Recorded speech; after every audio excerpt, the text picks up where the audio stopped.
This is the story of the Jungle Book. You can read along with me in your book. You will know it is time to turn the page when you hear the jungle bird call, like this.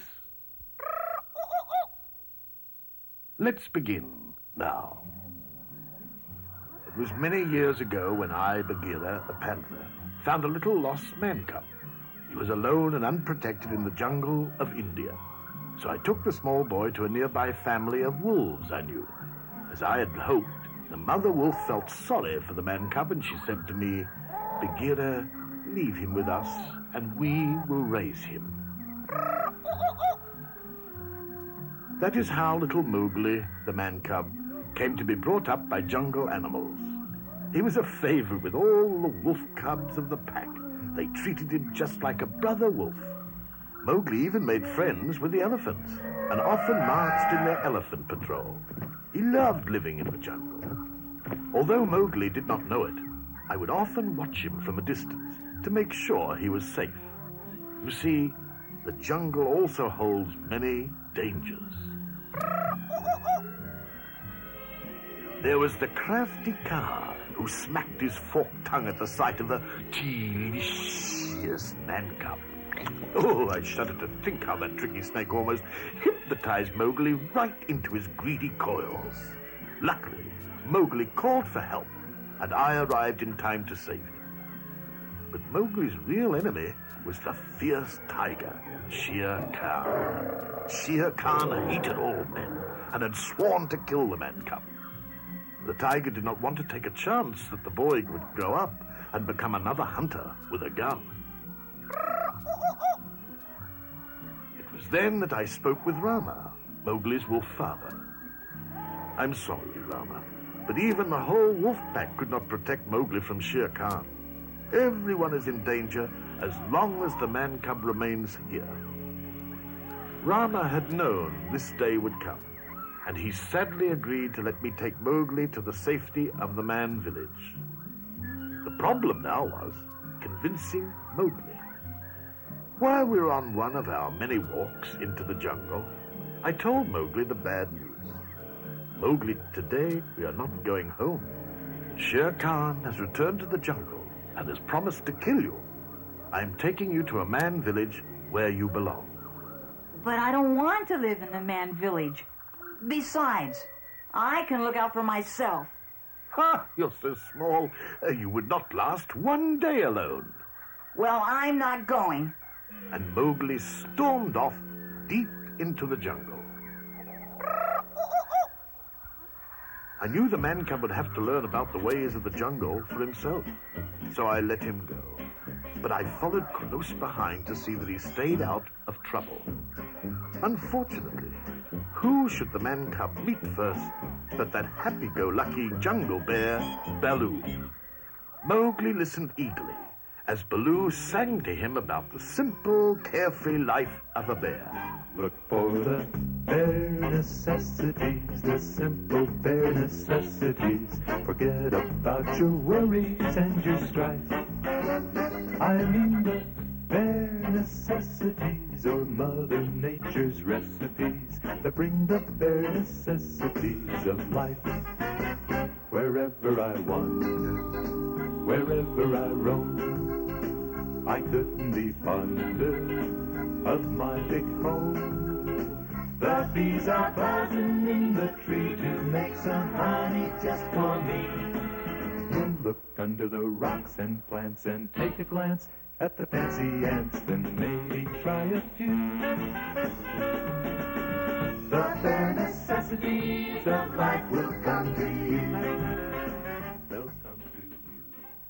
I had to step in. "Baloo," I explained, "Mowgli has to go back to the man village." But they'll ruin him. They'll make a man out of him. Our discussion was cut short when a band of monkeys grabbed Mowgli and whisked him up into the treetops.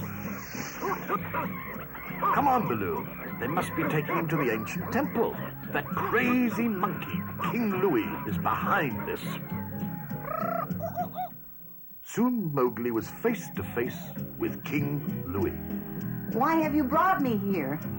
Relax, man cub. said Louis. We can help each other. I'll fix it so you can stay in the jungle if you teach me the secret of man's fire. But I don't know how to make a fire. Don't try to kid me, man cub. Tell me about man's fire so I can be like you.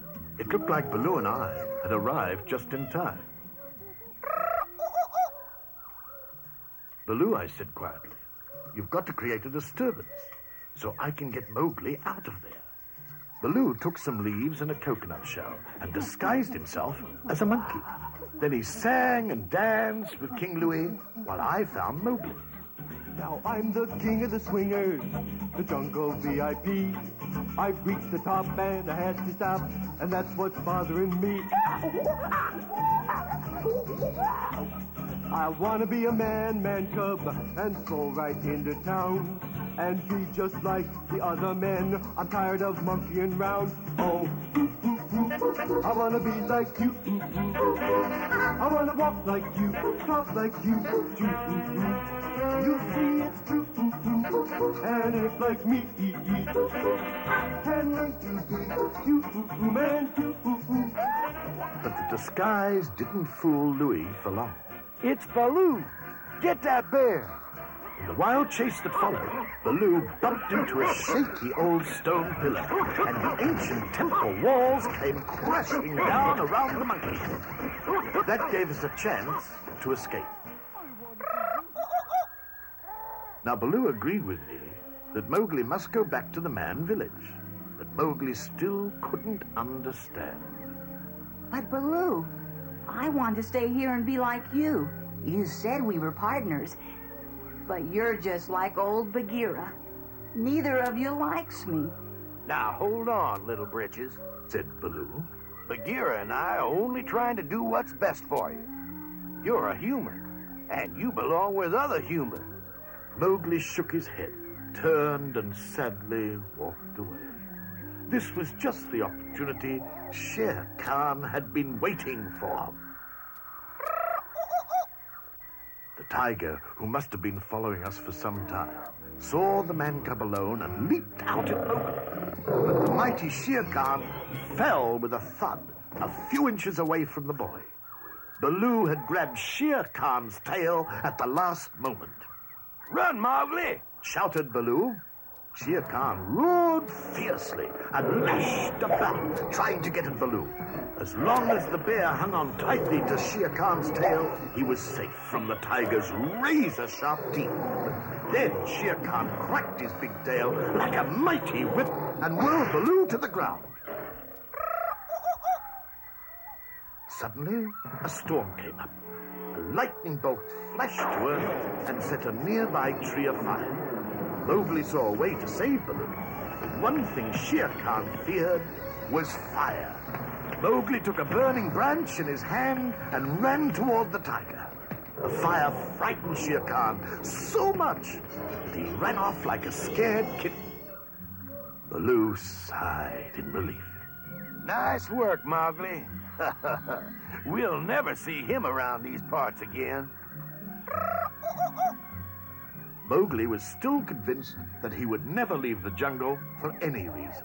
But just then, he saw something he had never seen before. It was a girl.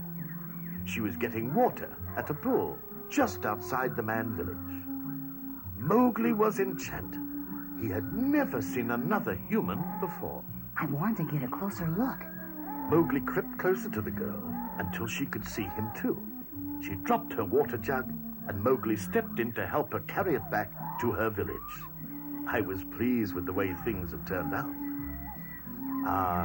It had to happen, Baloo. Mowgli is where he belongs now. Yeah, I guess you're right. Well, come on, Baggy Buddy. Let's get back to where we belong. And home we went.